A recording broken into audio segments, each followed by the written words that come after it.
Think casting dragons and spells is only for the pros? Think again, because today we're diving into Magic the Gathering, from zero to battling planeswalkers. What is Magic the Gathering? Magic the Gathering is the original collectible card game and its rewarding and strategic gameplay, compelling characters, and fantastic multiverse have entertained and delighted fans for more than 30 years. With more than 50 million fans to date, Magic is a worldwide phenomenon published in more than 150 countries. Whether you play in person or online, the mission of Magic the Gathering remains the same. Have fun while bringing people together. While Magic is very fun, it can be daunting and overwhelming for new players who don't know where to start. That's what I'm here to help with. Here's what we will go over in this course: what Magic is and how turns flow, best starter options from Arena to local stores and pre-built decks, where to join a community and start playing today, whether you are a new player or are returning to Magic. This is a great place to start or brush up and maybe learn something new. Sound good? Let's shuffle up and untap. You're about to begin your journey into the Magic multiverse. So where do I start? I highly recommend MTG Arena to learn the basics and turn phases of Magic the Gathering. These are the turn phases and how turns flow in Magic the Gathering. All right, on your turn, we move to the beginning phase. Untap any cards that have been tapped or used the previous turn. A tapped card is turned at 90 degrees to say that it's been tapped.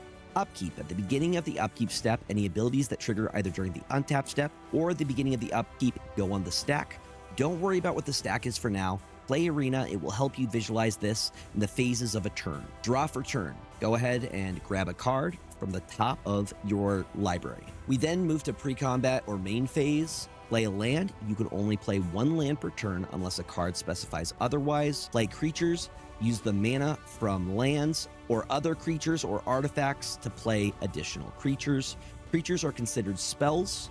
Play sorceries, enchantments, planewalkers, and artifacts. You can play what you have mana for. Watch out for opponents' counter spells. Next, we move to the combat phase. The beginning of combat allows spells and effects, no sorcery speed effects. Declare your attackers. The creatures that can attack, creatures that are played this turn can't attack unless they have haste. When a creature is played, they have summoning sickness. They are unable to attack, however, they can be used to block on your opponent's turn. Your opponent declares blockers. If your opponent has blockers, they can choose how to block your creatures. You can use multiple creatures to block an attacker. Damage. First strike and double strike happen before damage. This is best learned in Arena. End of combat. If any of your creature's toughness gets knocked down to or below 0, it is sent to your graveyard. Post combat, or the second main phase.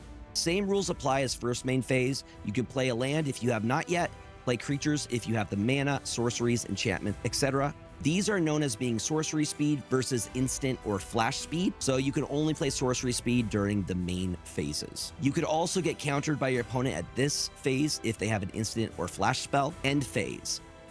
End step, this is your last chance to play an instant speed spells and effects. Cleanup step, many effects last until the end of the turn, and they end now. You also remove all damage from creatures and discard down to your maximum hand size, which is usually 7, unless you have an artifact or something that allows you to have more than that. This probably seems super overwhelming, which is why I highly recommend MTG Arena. MTG Arena has a great way of teaching you these steps at your own speed. MTG Arena is available on PC and mobile. I recommend playing on either a tablet or PC through Steam. It can be difficult to play on a smaller device. The Color Challenge is a great way to learn the basics while learning which colors you enjoy playing and their unique play styles. Let's go into MTG Arena and I can show you some of the user interface and what you will have available to you as a new player. So this is MTG Arena. I am currently playing through Steam. It will have you either create an MTG account or sign in with an MTG account if you have one already. It'll be the same account that you use if you end up going to your local game store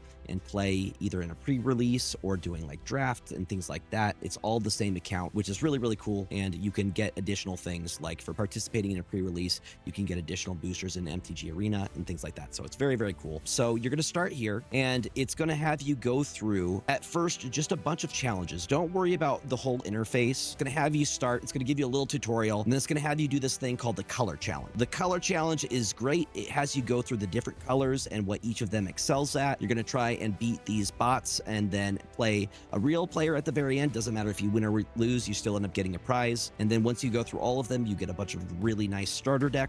But it has a great way of teaching you how turn phases work, how combat works, and how the stack works, which a stack is kind of a more advanced MTG thing. It's basically you can play a creature or spell, but your opponent has the option to play something on top of it, but then you can play something on top of that, and basically it goes from top to bottom. But don't worry about that. Like, this game, it literally gives you a visual of how the stack works, and it's going to teach you how to play. So when you do eventually, you know, work up to the point where you go to an in-store event or play with friends, you're going to be able to play and understand how the phases work. So when you do eventually finish your color challenge, you're going to go down and you're going to get a bunch of starter decks. Don't worry about all these. These are all mine, but you can see the starter decks here. It'll go through the various colors, what they're good at. You have monocolored decks. Mono means single. So you have like black, red, white, green, and then you start getting into dual color decks. Blue, like Azorius is white and blue. You can get into Dimir. Dimir's my favorite color combo personally. I love graveyard stuff and I love counter spells and just being able to control that way. You have blue and green. You have black and green, red and green. All of these have different names. There's also 3 color, but these are all decks that you get for free, and you slowly build your collection. You don't have to put any money into this if you don't want to. And as you do, you will get packs that you get, and you get to open, you get to keep these. They will be part of your collection. So you'll get a bunch of packs. You get 3, I believe, for the new set, which is Final Fantasy right now. You can use gold that you earn just by playing to get additional packs and boosters. If you're opening a pack, let's just open one mythic here. I have the gold. We go into packs. We open it up. You can see, and look at that, we hit a mythic. We hit a mythic Unihope of Spira. So now we can use these in our decks or create a deck, or you could use your starter decks and modify those and eventually start to deck build and figuring out what works for you and what you like, which is what I really, really love about this. This is a fantastic place to start. This is how I learned how to play Magic the Gathering before I went to physical in-store events. It's a great tool. I recommend playing it either on your PC or on a tablet that has a bigger interface. I usually play on my iPad, and on the phone, you can still play, but it's just very small. Like, I have an iPhone, so the cards are super, super small on the screen, and it can be difficult, and you can misplay. So yeah, that's my recommendation. Give it a try. It is free to download, and yeah, you could choose how much you want to invest into it, whether you're a free-to-play player or you want to, you know, buy their little battle pass that they have, or, you know, buy some gems and do some drafts and things like that. There are 5 colors in MTG, all of which have different playstyles and virtues. This may also be referred to as the color pie. If a deck uses all colors, it is referred to as WUBRG: white, blue, black, red, green. White being protection and order, plains generate white mana. Blue being deceit and intellect, islands generate blue mana. Black being death and decay, swamps generate black mana. Red being fury and chaos, mountains generate red mana. Green being life and nature, forests generate green mana. Play and find which playstyle resonates with you. Personally, I'm a fan of blue and black decks or Dimir. I also enjoy mono-red aggro decks. Formats. MTG has many formats and ways to play. Constructed. Constructed formats, as opposed to limited formats, allow players to build decks from the entirety of the legal cards available in the specified format. Which cards are legal in a constructed format is one of the main variations between the various formats. Usually these are partitioned by release dates. These formats have a 60 card minimum for decks and can have up to 4 of the same card in the deck. Standard format uses cards from the most recent 4 to 8 sets. Modern uses cards from the core set 8th edition, released in 2003, and all sets that were since then part of Standard at one point in time, plus Modern Horizons. Pioneer uses cards from Return to Ravnica, released in 2012, and all sets that were since then part of Standard at one point in time. Modern is the most popular format outside of Commander. Limited formats require players to open a specified number of Magic products. They then must work exclusively with the cards that came from that product. Due to the nature of limited formats, players cannot build their decks in advance of the tournament and must build their deck within the tournament itself. A pre-release is also considered a limited format. Basically, any type of draft, field, or booster draft falls into the limited format. Limited decks must contain a minimum of 40 cards. And finally, we get to Commander. Commander is the most popular constructed format, largely due to it allowing for more players, 3 to 5 ideally. Tends to be casual outside of CEDH, competitive Commander. A Commander deck runs exactly 100 cards with 1 legendary creature operating as your commander. You can also only use cards within your commander's color identity. A color identity is defined by any colors, specifically the symbols of the colors that are on the card, either in the top right or within the card text. That defines your commander's color identity. So for example, if I was using the Dragon here, I would have to use cards. This is a Wooburg, so I could use all of them. But for example, if I was using a Dimir commander, I could only use blue and black cards.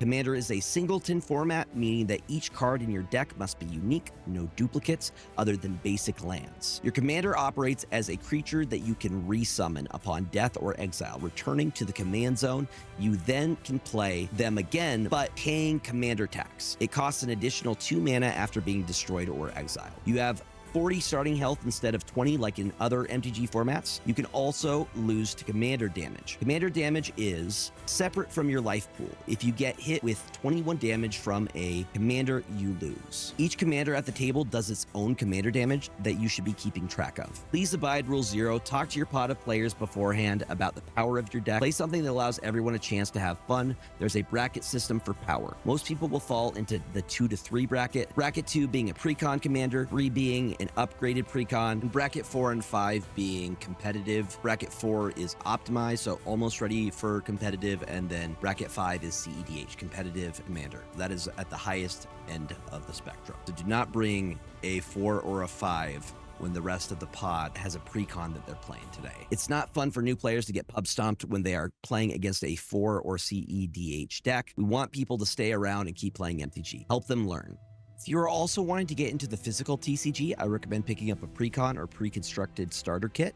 You can get a starter kit for $20 to $25. They include 2 starter decks in the standard format, 60 cards. They also include codes to get the same deck in MTG Arena. Once you learn how to play the deck well in Arena, you can then try it out at your local game store or LGS, or with other friends who know how to play or want to learn. As you can see here, you can find starter kits ranging from like $20, $25. You get the Arena code as well. So you just go to wizards.com, sign in with your account, and then put in the code, and you will get that same deck within MTG Arena. If you are looking for a commander precon, those are usually, depends on the commander precon specifically, but usually they start around $40. They can be less, so let's just say we're looking like, look at this one. This one is only, usually MSRP is around $40. But like Aether Drift commander deck, this is 100 cards, it has a commander. This is a great place to start. This one is only, it's less than $30. $45 for this one. You could do, like there's Fallout sets, but depending on how good it is, it'll be more. Doctor Who, $31.97. You could do, like these are the most recent sets. Starter commander Grave Danger. I think I was able to get this one for like $25. This seems a little bit high, but this is what I use to upgrade to what my current zombie deck is. Sultai Rising was one of the most recent sets. You could choose one of these, or you can get the pre-order price for Edge of Eternities, which is coming out in the next set. So usually pre-ordering is worth it overall, but that could be a great starting point if you're wanting to get into Commander, and you can slowly upgrade that precon and build something yourself. Not sure of where your local game store is? No worries. You can use Wizards Store and Event Locator to find one near you.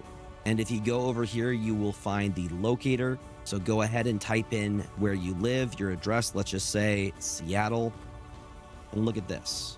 I can see all of these different stores. I can visit there, see all their events that they're planning on having here. We have Tuesday Night Standard Showdown, $10 entry, what time it's at. You can see all the different stuff they do. There'll usually be a Friday night Magic, which is always fun. Fridays are great. A lot of people usually look forward Friday Night Magic. They're just getting off of work. So a great place to meet up with new people.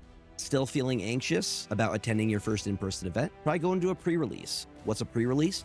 A pre-release gives you a chance at opening MTG's newest set before launch. My first pre-release was Bloomborough. During the pre-release, you will get a set box, including 6 play boosters, a foil promo card, and a D20 set dice.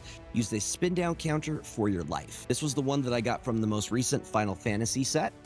Has some really, really cool art, and you get an early chance at seeing the cards before they're actually released. You then use the cards from that box to make a 40-card minimum deck and play against other players for a chance at winning. Usually additional boosters or in-store credit, depends on the LGS. Because this is a new set, a lot of the other players won't know what works well either. You will be on an even playing field. They won't have a super OP deck that just blows you out of the water. The box does include instructions on what you should be looking for when building your deck, but please feel free to ask ask other players for help, both during your deck building and playing. Let them know you are new and still learning. The community is very kind and happy to help newer players learn and give you more leeway when playing. Attending my first pre-release is really what got me hooked and into Magic the Gathering, and I've been playing ever since.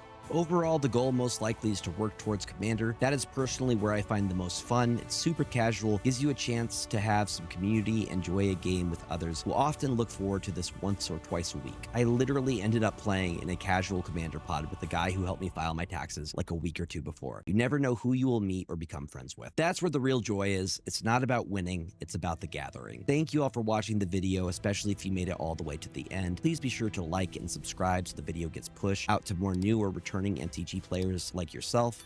Also, please leave a comment to help the algorithm. If you have any questions, I will do my best to answer or steer you in the right direction, or let me know what kind of stuff you would like to see in the future. Please take care of yourself. Be sure to eat food, drink water, take your meds, get enough sleep, and remember that the world is better with you in it. Until next time.